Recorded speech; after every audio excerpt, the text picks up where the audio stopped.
이면이나 진실은 되게 불편하게 마련입니다. 그렇다고 이걸 외면하면 대부분 눈에 보이지 않는 대가를 치릅니다. 비용이 뒤따르기도 하고요.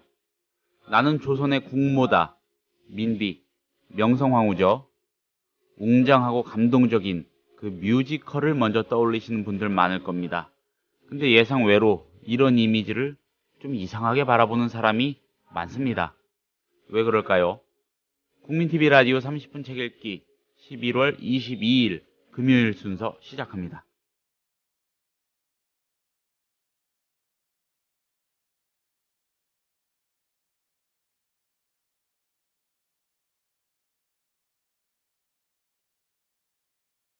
안녕하세요. 30분 책 읽기 김효진 PD입니다. 오늘은 이희진의 역사 읽기가 준비되어 있습니다. 태동 출판사에서 나온 이수광 작가의 역사소설 나는 조선의 국모다를 단초로 얘기를 나누어 보려고 하거든요. 좀 비판적으로 바라보게 될 겁니다. 명성황후, 민비, 조금은 불편하지만 결코 외면해서는 안 되는 그 이면의 사실관계를 들여다보겠다 이런 겁니다. 오해는 없으시길 바랍니다. 일본의 행위가 만행이라는 건 변하지 않는 사실입니다. 잠시 뒤에 시작합니다.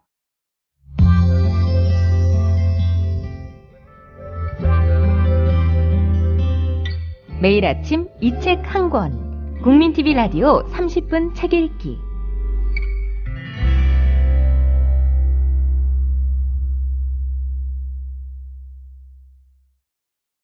선생님 안녕하세요. 안녕하십니까?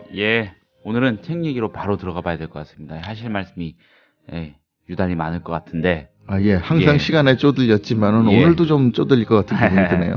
이수광 작가의 소설입니다. 나는 조선의 국모다. 당연히 명성황후, 민비 얘기를 다룬 책이겠고요. 자, 근데 오늘은 단순히 이 책을 일도 권하시는 차원이 아니고 요거를 좀 비판적으로 뜯어보시면서 명성황후를 둘러싼 그 역사적 이면을 좀 얘기를 해보시겠다는 그런 취지로 오신 걸로 알고 있습니다.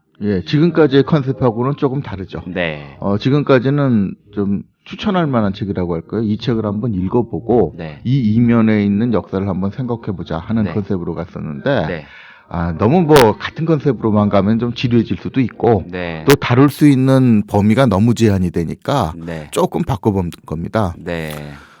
특히 이번에 거는 역사 소설 아닙니까? 그렇죠. 역사가가 쓴 역사하고 작가가 쓴 역사가 굉장히 많이 다를 수 있다는 점. 이것도 요즘 세상에 굉장히 좀 시사점이 있거든요. 아시겠지만 요즘 출판계나 방송계에서 자체적으로 조사를 한 걸 보면은 의외로 역사를 접하는 사람들이 드라마라든가 영화라든가 이런 역사 관련 콘텐츠를 통해서 접하는 일이 훨씬 많다고 그래요. 거의 80~90%가 그쪽을 통해서 접하게 되고 역사가가 쓴 역사책을 통해서 접하는 경우가 오히려 절대 소수? 이런 수준이라고 그럽니다. 그러니까 오히려 역사학계에서도 이젠 현실을 인정해야 될 때거든요. 역사학자들이 말하는 이 사람들 사이에서 주가 된 역사가 이게 이제 사회적으로 중심이 되는 역사가 아니지 않느냐. 그러면 그 밖의 콘텐츠에 대해서도 관심을 가질 때가 됐지 않느냐라는 겁니다. 뒤집어 말하면 이제 역사가들이 불신을 받는다는 얘기도 될 수 있는데 이렇게 불신을 받게 된 원인에 대해서는 다른 기회에 다뤄야 될 것 같고 오늘은 일단 역사가가 아닌 사람이 다루는 역사 그리고 이 역사가 어느 정도 큰 영향을 주는지 또 그 큰 영향력이 잘못된 방향으로 가게 되면은 그 사회에 어떤 악영향을 주게 되는지 이런 부분에 대해서 주로 다뤄봐야 될 것 같습니다. 이수광 작가가 쓴 나는 조선의 국모다 이 역사를 다루고 있는데 어떤 맥락에서 잘못 다루고 있는 겁니까? 일단 특정의 인물에 대한 미화라고나 할까요? 그러니까 이제 이 책을 보면은 그냥 민비라고 부르는 것만 해도 식민사학에 오염된 사람이라고 인식이 될 정도로 실제로 역사학자 중에서도 그렇게 몰아가는 사람이 있습니다. 마치 불경스러운 것인 양. 그렇죠. 왜 우리의 국모를 예. 일본이 부르는 대로 민비라고 불렀느냐 하는 식으로. 그리고 이렇게 명성황후라고 불러야 될 만큼 굉장히 존경스러운 사람이었는데 왜 그 민비라고 낮춰 부르느냐. 네. 폄하다. 이런 식의 뉘앙스를 굉장히 짙게 깔고 있죠. 네. 그리고 이 책이 그런 영향력을 가질 만큼 공전의 히트를 했지 않습니까? 네, 그렇죠. 책만 많이 팔린 게 아니라 이런 책을 기반으로 영화 만들어지고 뮤지컬 만들어지고 뮤지컬 만들어지고 드라마 만들어지고 예. 이 만든 영화 드라마 뮤지컬들이 대부분 성공한 걸로 알고 있어요. 그렇죠. 그래서 사실 오늘 좀 조심스럽기도 한 게 이런 류의 책을 기화로 만들어진 뮤지컬이나 뭐 이 영상물에 의해서 만들어진 그 명성황후 민비에 대한 이미지라는 거, 그 아주 감동적이고 뭐 그런 이미지라는 거는 깨트리기가 굉장히 어려운 그렇죠. 그런 상황이 돼버렸어요. 예. 그러니까 책을 읽는 사람은 뭐 10,000명 단위가 되면 많이 봤다고 그러는데 예. 뮤지컬 뭐 이런 거 한번 히트했다면 이건 해외까지 공연이 되거든요. 그렇죠. 수십만이 봅니다. 그렇죠. 그리고 영화 뭐 이렇게 되면 100만 단위는 기본이고 예. 드라마 같은 거 성공하면 뭐 1,000,000명도 보니까요. 네. 그러면 수천만 명, 그 대한민국 국민이 한 5천만 된다고 봐도 예. 이 5천만 중에 뭐 웬만큼 히트치는 드라마라면 2천만까지도 봅니다. 네. 그런데 2천만 명이 진짜 역사를 그렇게 알고 있으면 이거 큰일 아닙니까? 나중에 진짜 역사는 오히려 다 묻혀져 버리고 네. 작가가 멋대로 만들어낸 역사가 진실처럼 믿어지게 되는 거죠. 예. 자, 그러면 이 책에서 대표적으로 잘못 미화하고 있는 대목이 있다면은 뭐가 있을까요? 좀 몇 가지 소개를 해주시죠. 그러니까 이제 좀 역사가들이 볼 때 이 명성황후에 대해서 예. 좀 너무 지나치게 미화를 하지 않았느냐는 네. 측면 자체가 네. 이 사람이 일본 지금 이런 콘텐츠들에서는 예. 일본 사람들한테 예. 뭐 암살당하시피 해서 죽었지 않습니까? 시해. 예, 시해. 예. 근데 시해라는 말도 사실 어폐가 있어요. 이건 신하가 왕을 죽이는 거기 때문에 일본 사람들이 뭐 조선의 신하는 아니니까 네. 어쨌든 뭐 이런 어폐를 제외하더라도 예. 그렇게 죽었다고 해가지고 모든 것이 미화되는 게 아니냐 이겁니다. 그렇기 때문에 이 사람이 마치 외세에 의존하는 거를 막으려고 하다가 살해된 것처럼 뭐 이렇게 이제 믿게 되는 성향이 있다는 얘기죠. 예. 그 왕가의 그 외척들이 좀 날뛴다고 해야 될까요? 예. 뭐 그런 빌미를 제공한 인물이라고도 어렴풋이 알고 있고, 예. 그리고 오히려 그런 그 외세의 침략이나 이런 아픈 비극적인 역사에 단초를 제공한 인물로 일각에서는 평가가 되기도 하지 않습니까? 예. 일단 외세부터 정리를 하면은 예. 뭐 일본에 의지하는 게 나쁘다 그러는데 네. 이건 결과적으로 일본의 식민지가 됐으니까 물론 그렇게 편견 비슷하게 네. 잡을 수는 있습니다. 그런데 그때 외세가 이 조선의 야욕을 가지고 있던 외세가 일본뿐은 아니었거든요. 청도 있고 그 전근대의 기득권을 계속 유지해 가려고 하던 청도 있었고 네. 뭐 러시아는 좀 관심이 적었다지만 러시아도 있었고 네. 뭐 사실 영국, 프랑스, 미국 같은 나라들도 조선이라는 나라를 위해서 움직여준 나라들은 아니거든요. 네. 그렇기 때문에 이런 나라들이 각각의 야욕이 있었다고 봐야 되는데 단지 일본이 절박했다는 것뿐이죠. 근데 이제 그 민비 같은 경우에는 네. 일본에 대한 의지를 하지 말자는 말을 한 건 어느 정도까지는 그 일리가 있는데 네. 문제는 민비는 다른 세력들에 의존을 하면서 많은 국익을 좀 넘겨준 측면도 있거든요. 그러니까 제일 먼저 의지를 한 게 기존의 종주국 행사를 하던 청에 의지를 한 것. 네. 이건 분명히 있거든요. 그러니까 이것도 대원군하고 비교를 해서 아직 굉장히 이제 역사를 얘기할 때 매스컴이 다루다 보면은 안 좋은 방향으로 다루고 있는 게 이런 겁니다. 아주 흑백 논리로 가거든요. 이분법적 논리로 닦아가지고 개항에 참석을 했느냐 반대를 했느냐. 그러니까 대원군은 반대를 했으니까 민비는 참석을 했다는 팔을 놓고 그러니까 지금 그때 대세로 봐가지고 지나친 쇄국 정책이 조선이라는 나라를 망하는 쪽으로 하게 됐으니까 당연히 개항을 하는 사람들이 좋은 사람들이고 예. 그러니까 개항 주장한 파에들은 다 좋은 사람 뭐 이런 식으로 마치 어린애들이 좋은 나라 나쁜 나라 식으로 이분법적 논리를 갖는 거를 뭐 어른들한테까지 심어버리는 경향이 있다는 얘기죠. 네. 근데 개항을 하느냐 마느냐 같은 경우에는 사실 개항 자체는 상당히 굴욕적인 거였거든요. 네. 그걸 굉장히 불리한 걸 강요받는 거였으니까 힘이 있을 때 저항을 하는 거는 어느 정도 일리는 있죠. 단지 이제 그것이 세상을 모르고 무대뽀로 틀어막는 것만 능사가 아니라는 측면에서 이제 쇄국 정책에 대해서 비판을 가해야 되는 것이지. 네. 개항을 하고 나서 감당을 못 해가지고 나라 전체가 혼란을 일으키다가 다른 나라한테 집어먹히는 이런 빌미를 주고 또 그 빌미를 준 걸 감당 못한 것까지 미화할 수 있는 건 아니죠. 근데 개항 이후 민비 같은 경우에는 아무래도 고종하고 결탁이 돼가지고 이 조선의 전국을 장악한 측면은 있는데 네.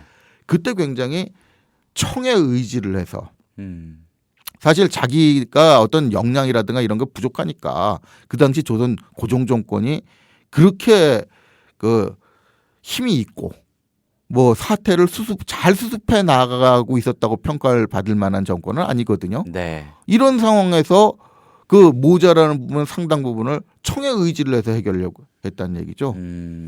특히 굉장히 좀 안 좋게 평가를 받을 수 있는 거는 국가가 혼란스러우니까 네. 그 백성들이 반란을 많이 일으키거든요. 예. 대표적인 게 동학 아닙니까? 그렇죠. 그걸 어떻게 진압을 하려고 했느냐?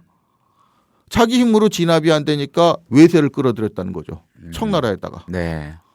대신 진압 좀 해달라고. 그렇죠. 예. 그래서 외세가 들어와서 여기서 그래서 청이 개입하면서 그 전에 맺어져 있던 텐진조약에 의거해서 일본에도 통보를 하게 되고 이 양 외세가 들어와서 자기들끼리 싸워서 우리나라 조선을 놓고 자기들끼리 무슨 운동 경기하듯이 승부를 내 가지고 이긴 놈이 집어먹기.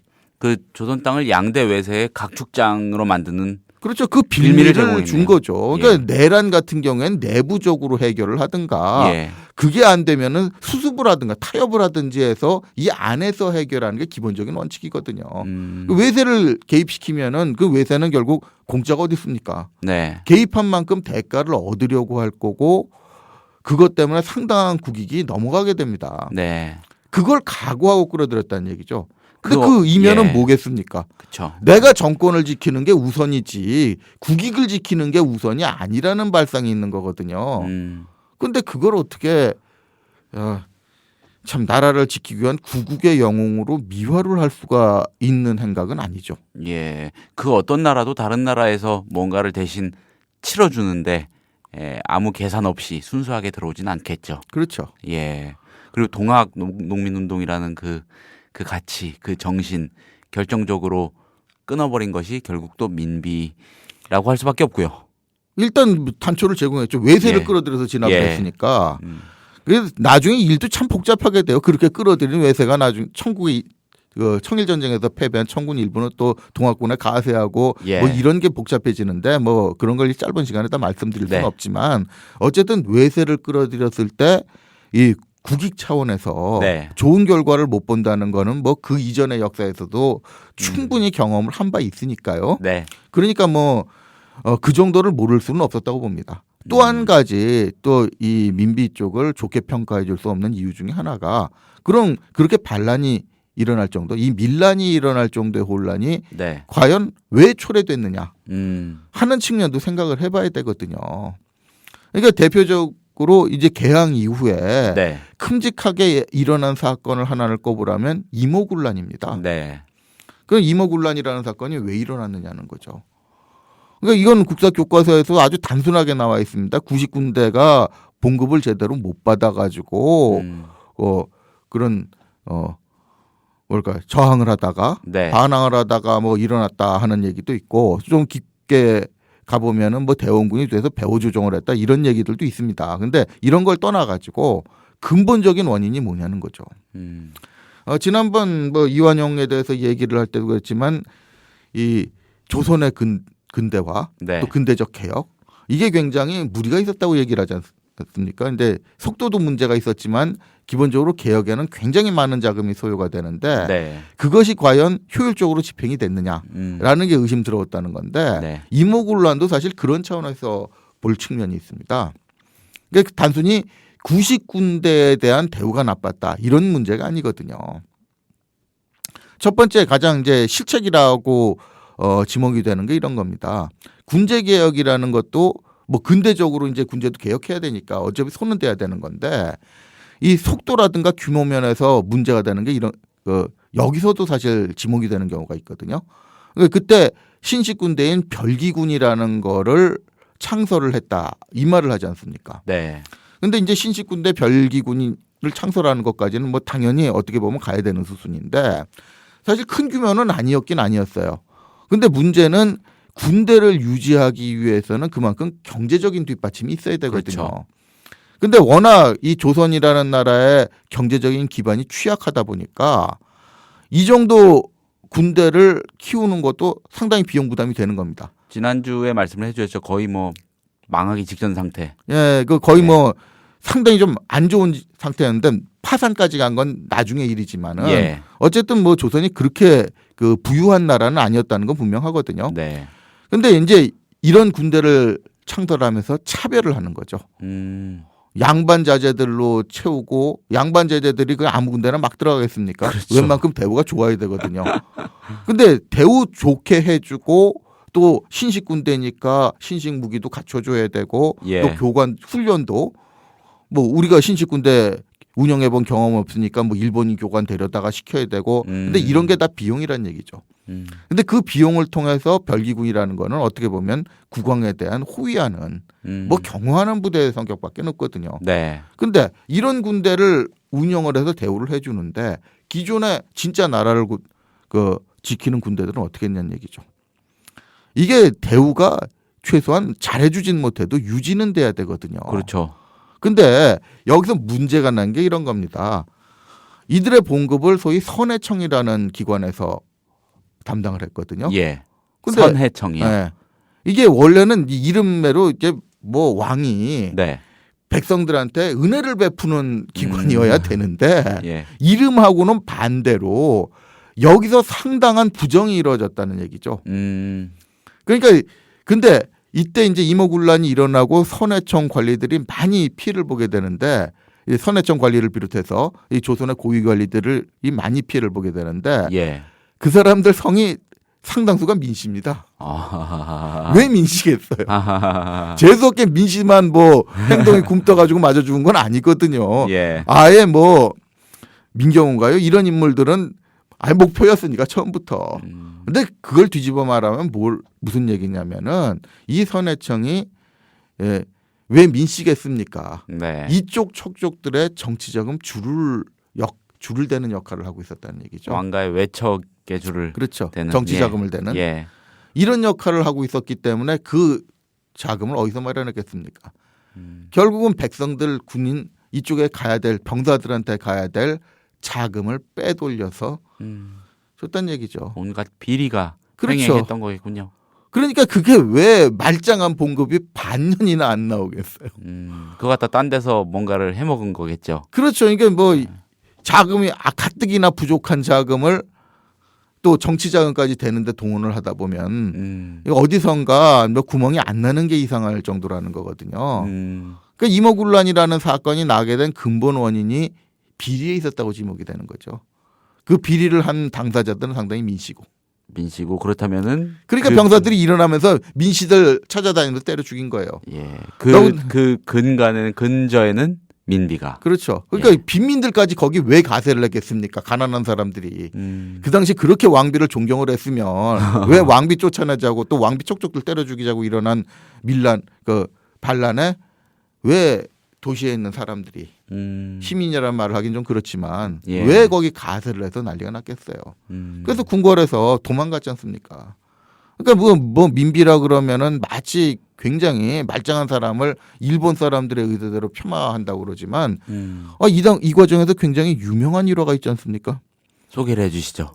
도망가다가 우물가에서 잠시 쉬어서 물 한 잔 얻어 마시고 있는데 예. 거기 모여있던 안악들이 민비 고년하는 식으로 굉장히 악담을 하더라는 겁니다. 예. 고소하다고. 그거 듣고 앙심을 품고 나중에 복귀를 한 다음에 그 마을을 쑥밭을 만들어버렸다는 이런 일화가 알려지지 않습니까? 뭐 단순히 일화일 뿐이지만은 이런 일화가 상당히 설득력 있게 퍼질 정도로 그 당시 조선 인심이 좋지 않았던 거죠. 그 이후에도 마찬가지거든요. 그러니까 그 을사사변이라고 해가지고 일본 사람들한테 살해를 당했다 하는 걸 굉장히 강조를 하는데 그 을사사변 직후에 일어난 일이 바로 아관파천이거든요. 러시아 공사관으로 도망간 거. 그러니까 이 내막도 가만히 보면은 좀 생각해 봐야 될 측면이 있다는 거죠. 그러니까 사실 그 이전의 개혁에서 그 개혁에 필요한 자금 상당 부분을 일본에서부터 차입한 건 맞거든요. 그러니까 그걸 가지고 제대로 관리를 못 해가지고 사실 외국에서 돈을 차입을 해가지고 개혁을 할 때는 그 큰일 나는 겁니다. 이거 못 갚으면. 네. 그렇기 때문에 어떻게든지 개혁을 성공시키고 특히 경제 개발이 중요한데 이거를 성공을 시켜가지고 그 이상의 차입해온 금액 이상의 자금을 벌어들여야 되는 거고 이걸로 갚고 나서 또 나머지 이제 여기를 그 개발한 이 성과들도 계속 유지가 돼야 되는데 네. 그게 안 됐었던 거죠. 그러면서 그 과정에서 굉장히 많은 이권이 외국으로 실제로 넘어가고 있었거든요. 그거를 이제 일본이 독점을 해가지고 일본 쪽에 너무 헐값으로 넘어가는 게 위험하긴 위험했어요. 근데 그걸 막는 대안이 다른 외국을 끌어들여가지고 일본 독점을 막아보자라는 정도인데 이거는 근본적인 해결책은 아니죠. 근본적인 해결책이 아닐 뿐더러 오히려 더 굉장히 위험한 발상이었던 그렇죠. 것 같은데요. 그러니까 이제 한국 사람들이 지금 이 대한민국을 비롯해서 예. 한국 사람들이 이제 편견을 갖고 있는 건 일본한테 넘어갔기 때문에 일본만이 위험한 것처럼 생각을 하죠. 그런데 아관 파천 이후에 러시아 공사관으로 피해 있을 때 그쪽에서도 러시아 쪽으로도 엄청난 이권이 넘어갔거든요. 그러니까 이제 그렇게 이권이 넘어가는 걸 가지고 연구자들 가운데는 굉장히 한심하다고 생각하는 사람들이 있어요. 이것도 이제 인식의 차이인데 이 책을 비롯해서 명성황후에 관련된 역사 콘텐츠들이 하도 미화를 해놓는 바람에 예. 한 근대사 연구자는 이런 말을 하더라고요. 미화를 하다 못해서 내막을 알고 나면 속이 뒤집힐 것까지 미화를 해버렸다고. 그 중에 하나가 이런 겁니다. 지금 경복궁에 고종 황제께서 타시던 차라고 전시가 돼 있는 게 있거든요. 네. 근데 그 차를 어떻게 사게 됐느냐 하는 거죠. 그 자금을 마련하게 된 그 동기를 보면은 네. 기가 막히다는 거예요. 어떻습니까? 그 연구자 입장에서는. 예. 그 돈이 어디서 났는지 아느냐.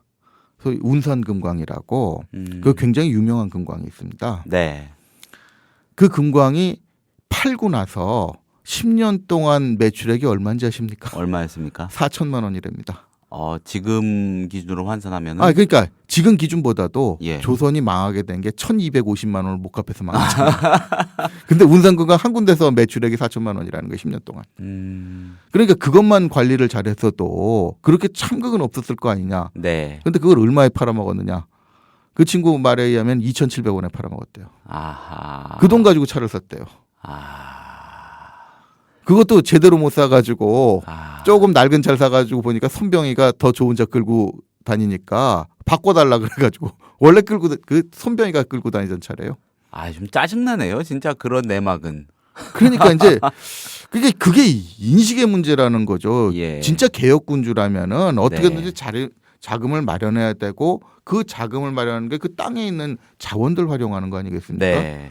근데 이 고종 부부는 그런 게 별로 안 보인다는 얘기죠. 그 기가 막힌 사례를 얘기하자면은 뭐 수도 없이 나오니까 방송에서 네. 일일이 소개할 수 없습니다만은 네.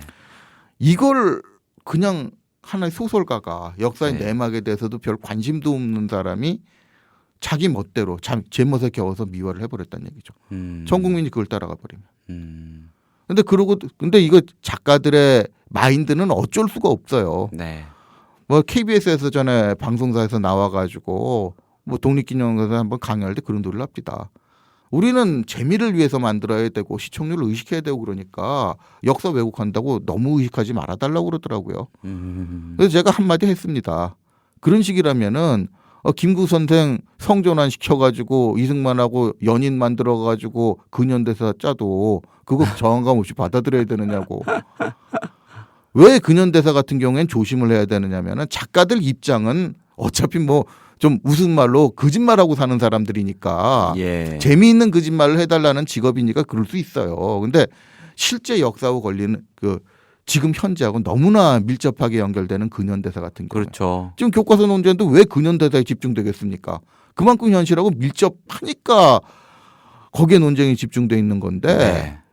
그거를 이렇게 내막도 모르는 작가가 미화시키는 걸 가지고 전 국민이 거기 말려드는 이런 일이 나도 좋은 건지 모르겠어요. 전근대라면 혹시 또 모르겠어요. 그것도 좋다고는 생각 안 하는데 어쩔 수 없이 다른 분야를 인정해 줘야 되니까 어쩔 수 없이 눈 감아주는 차원이어야지. 예. 거짓말을 해도 좋고 작가가 멋대로 지어낸 얘기 따라가 좋죠. 이런 얘기는 아니지 않습니까?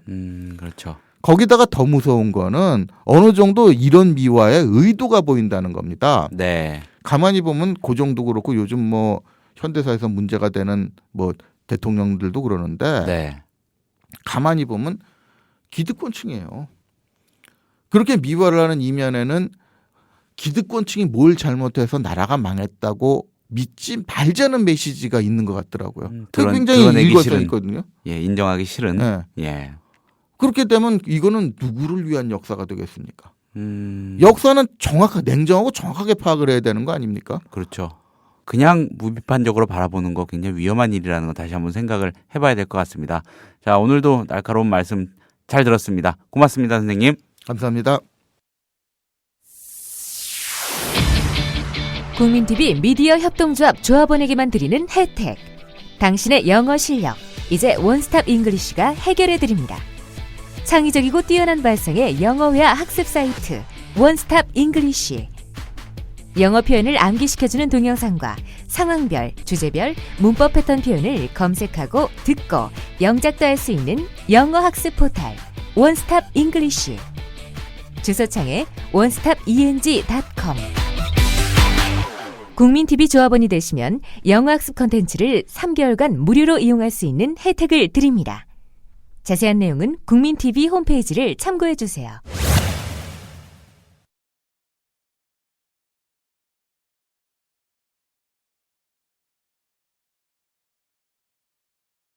국민TV 라디오 30분 책 읽기 11월 22일 금요일에 소개한 책은 태동출판사에서 나온 이수광 작가의 역사소설 나는 조선의 국모다였습니다. 단순히 책을 소개하고 일독을 권하는 게 아니고요. 책을 비평해보고 이 책을 단초로 역사적인 문제 제기를 해보는 시간이었습니다. 감사합니다. 주말 잘 보내시고요. 감기 조심하시고요. 다음 주에 다시 인사드리겠습니다.